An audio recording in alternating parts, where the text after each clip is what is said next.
Hi, this is Ross with DIY in the House. Do you have a boat and you want to put a float switch in it, or you have an existing float switch for your bilge pump? I'm going to show you how to install it or replace it.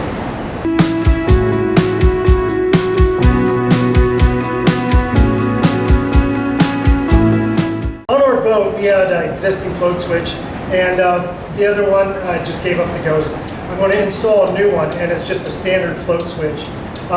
It is made in China. I researched a lot. On Amazon, it had a lot of reviews, 4.5 stars. So I'm going to go ahead and install it, see how it works. Just a simple float switch. I'll show you the wiring diagram if you don't have one existing, and where to splice it in at. What we have here is a basic diagram for a float switch system. You have the battery, the positive, and then the negative. You have the positive line comes off, goes to the fuse, and then it goes to the switch that's either on the console or somewhere available to you to kick on the bilge pump. If you don't have an automatic switch that's already in line, this is what it's going to go from. It's going to go from the switch on the dash, like I said, down all the way to the pump, and when you switch it on, it's going to extract the water from the bilge. And then you also have the black ground wire that returns to the battery. To put in a float switch, what we're going to do is we're going to interrupt this line, and then we're going to put in the float right here. So that wiring will go into the float. When the water raises the float, it's going to automatically kick on the bilge pump, and then that will extract the water out of the bilge. Ours has two switches. One for a just set up just like this, that's directly, and then also a switch that goes to the float switch and then to the bilge pump. So my wiring is already there. If you don't have two switches and just a single switch and you want to put in the float, this is how we're going to do it. So all right, now my space is limited, so I'll just show you exactly what I'm going to do, or try to get the camera in there so you can take a look, and then I'll install it and then show you exactly how it all went. All right, so we're super tight for space, but right here I have the wire that comes from the pump, and then down below that, sorry about that, I have the wire that comes from the switch. So like I said, I already had a float switch in here, and it went bad after quite a few years of operation. So what I'm going to do is I'm going to go ahead and show you the mounting system. I'm going to go ahead and mount it off camera and then show you the end product. So in the bilge, this will be mounted to the bottom, and definitely you find a mounting spot, not to the hull, because you don't want to drill through the hull, obviously. So you want to go to a stringer or a mount that's already there.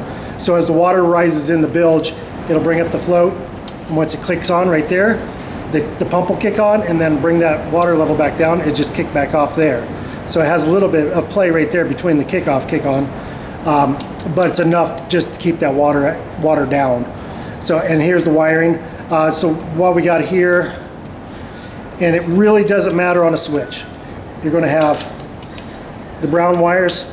You could use either of these. Like I said, it doesn't matter.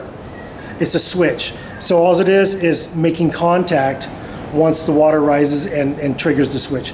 So one of these will come from the switch on the dash, the hot wire, the 12 volt, and then the other one will go to the pump. And then out of the pump, there'll be a ground that's already going back to the chassis or back to the battery or the negative.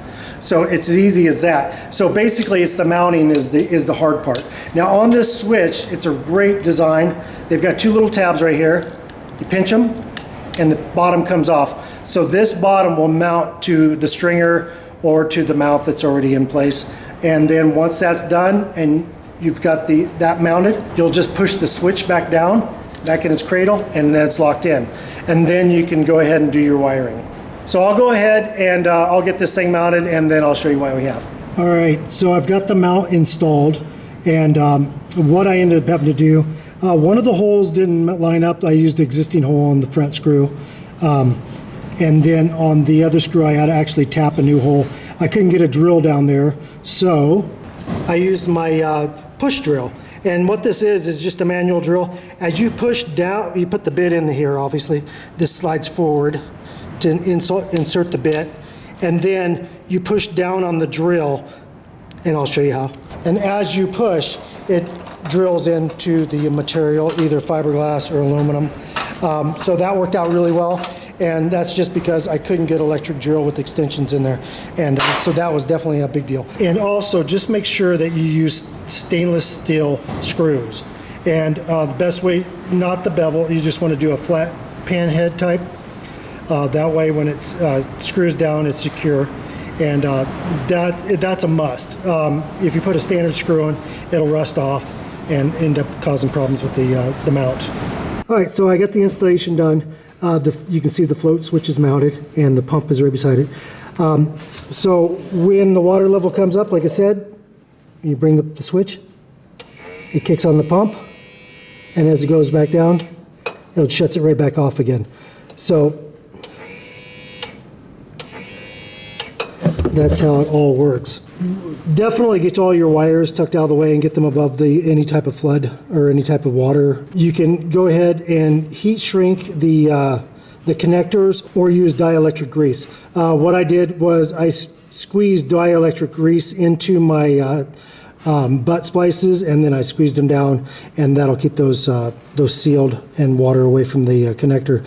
And like I said, just make sure you get the wires up and tucked away and zip tied so they're secure, so you don't have any problems. All right, I hope the video helped you out on getting your float switch installed. And if you have any problems, just give us a comment or a question down below.